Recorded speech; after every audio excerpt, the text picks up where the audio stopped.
Hi, I'm Dave and welcome to my garden railway. Garden railways are such fun, and they're economic too. They combine two of Britain's favourite hobbies, model railways and gardening. Such good value. Let me show you round.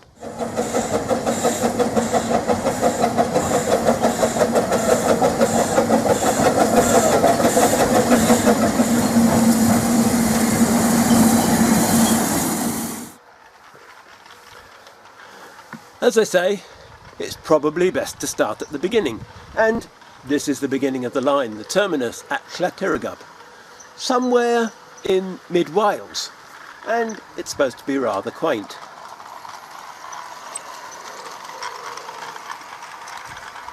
Everything on the Vale of Weedol is scratch built, from all sorts of scrap and leftovers. I make just about everything. So let's go and have a look at some other bits.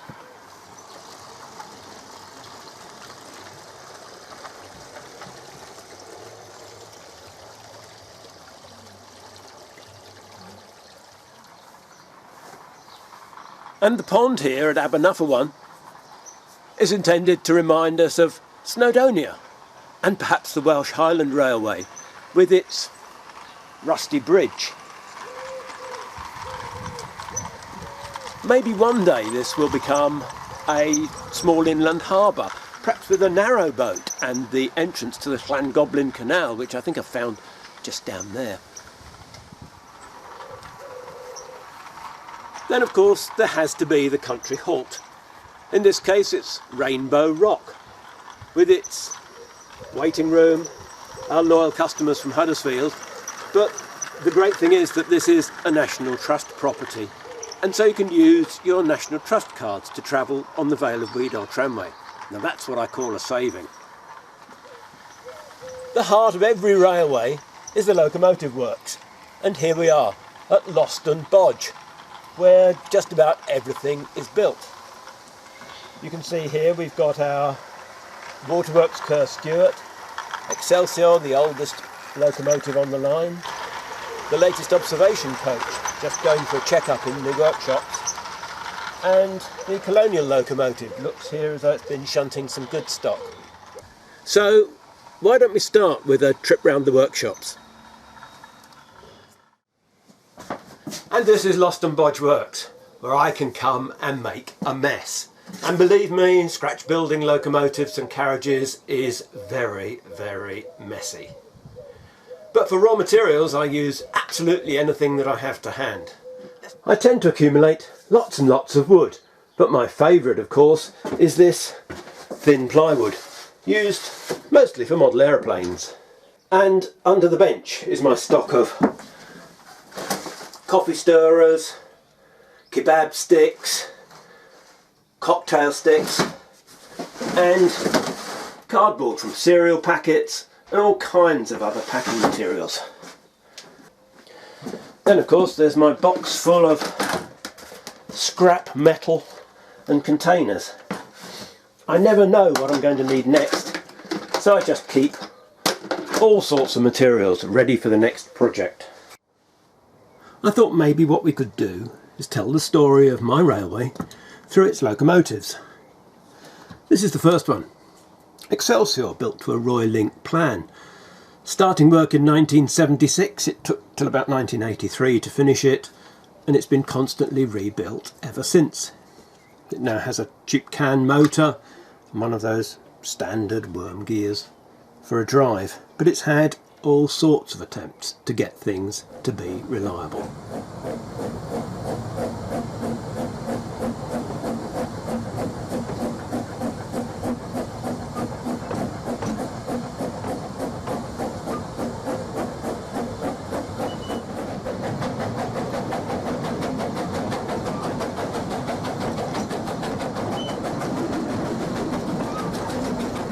I keep Excelsior in its original 1980s rather bodgy paintwork, but nevertheless it's the most famous Bagnall 042T on the Vale of Weedol tramway, and that's good enough for me.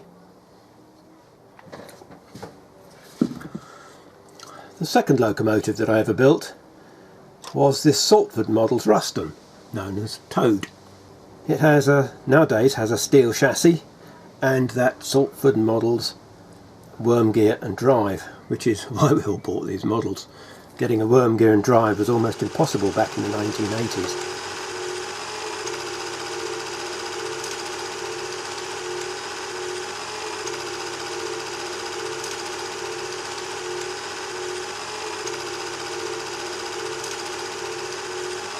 It's been modified with a driver who sits in the right position with the right controls, and generally it's a quite delightful little locomotive. My third little locomotive was this Fowler play train. It's really hardly anything impressive, and when we moved to Worthing and rebuilt the railway in the garden, I rushed to my box to get this locomotive out of stock and found I'd put it away 20 years previously with dry batteries inside, and it had been absolutely wrecked.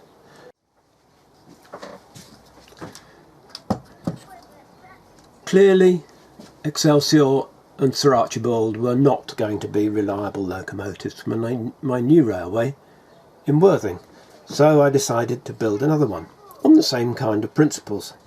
This is Penelope, the Melbourne Gasworks Peckett, said to be quite similar to Sir John Grice, which is currently preserved on the Puffing Billy Railway. I actually went to Melbourne Gasworks to see where Sir John Grice ran, and also to the Puffing Billy Railway where Sir John Grice is disguised as Thomas the Tank Engine, which is rather sad for such a nice locomotive. The drive again is a simple 60p can motor with one of those cheap gears that you can buy online, but the gears have been reinforced with some brass bits and pieces. Has a very simple set of cranks and performs beautifully.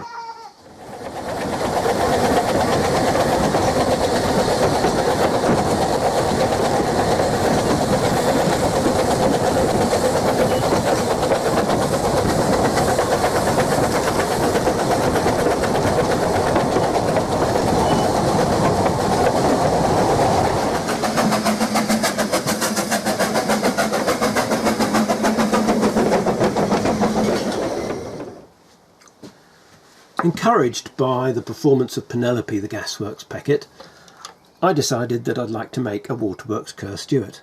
It looks like the absolutely ideal narrow gauge locomotive, except like every ideal it comes with a load of snags.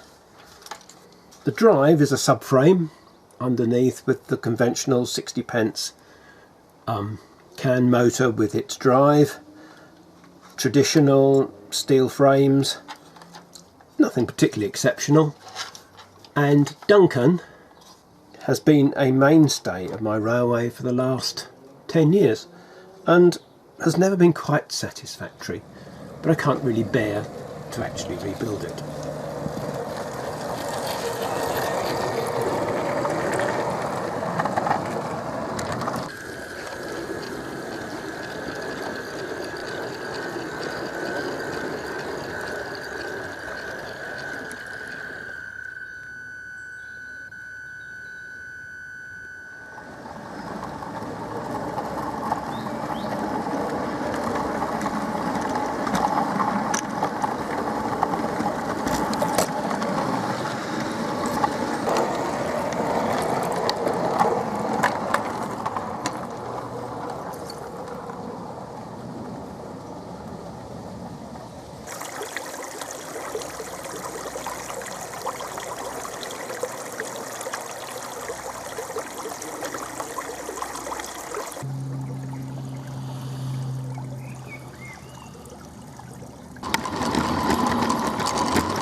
I noticed that lots of people talk about beginners' locomotives, And I hadn't got a diesel, and I certainly hadn't got something simple and reliable, so I built Freddy. And Freddy is a Bodgerton Run 040 diesel locomotive based on the usual 1960s locomotive designs. As you can see, it's driven by the minions and forms part of the children's train. That is, when it's not actually pulling coal wagons. This locomotive uses one of those MFA geared motors, and originally with the 6-volt 15-to-1 motor it was very noisy. It now runs on 2.4 volts 15-to-1 MFA motor, which is far more acceptable.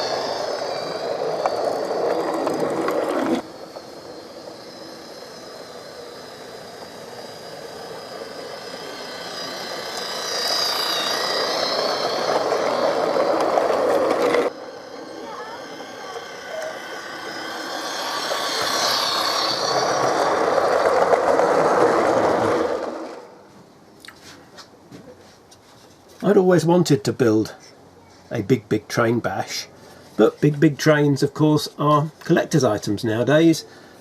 But I was given a chassis that had been slightly bodged and was able to produce Plonkawalla. The big train bash is a very simple locomotive using the big train chassis and a plywood body.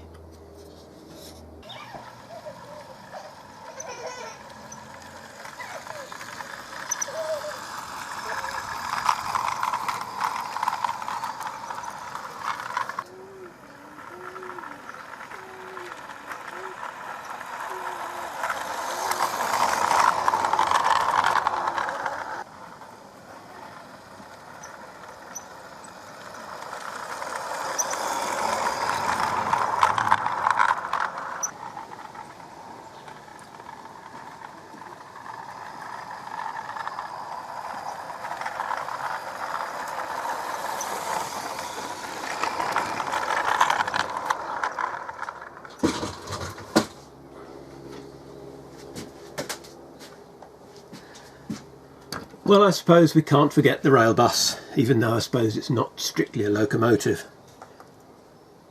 Hazel, the Bodgerton Run rail bus, has tried to put together the kind of features that you'd find on the Irish rail buses with an AEC Regent London bus.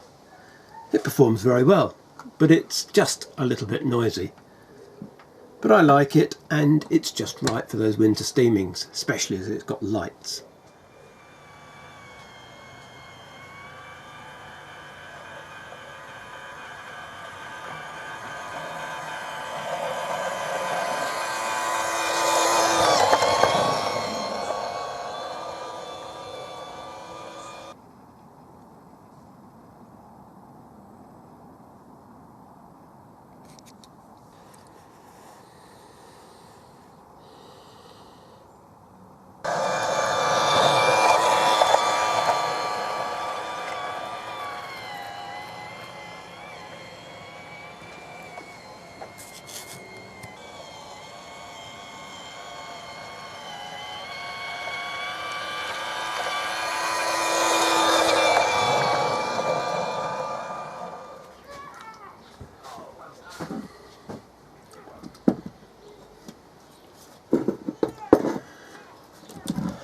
I had always simplified and rather cheated at building locomotives, so I decided that I was going to do the ultimate locomotive for my railway.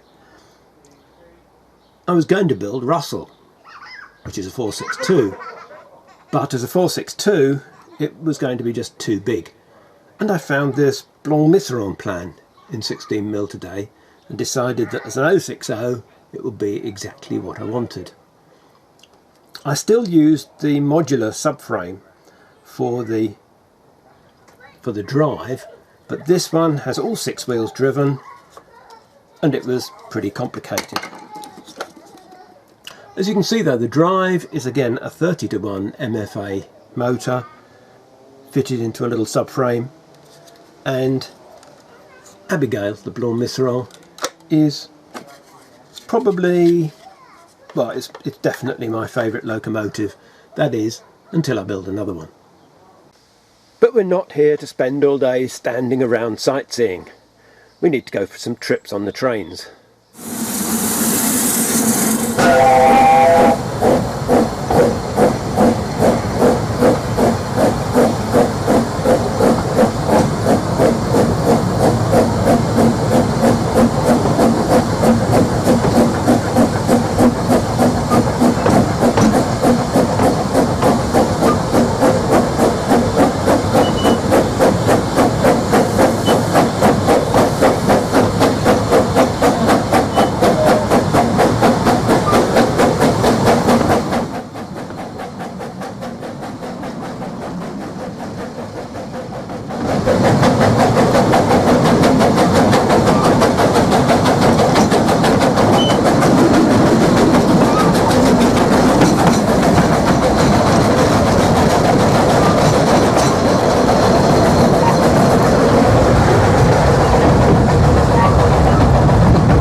And after all, this is what garden railways are all about.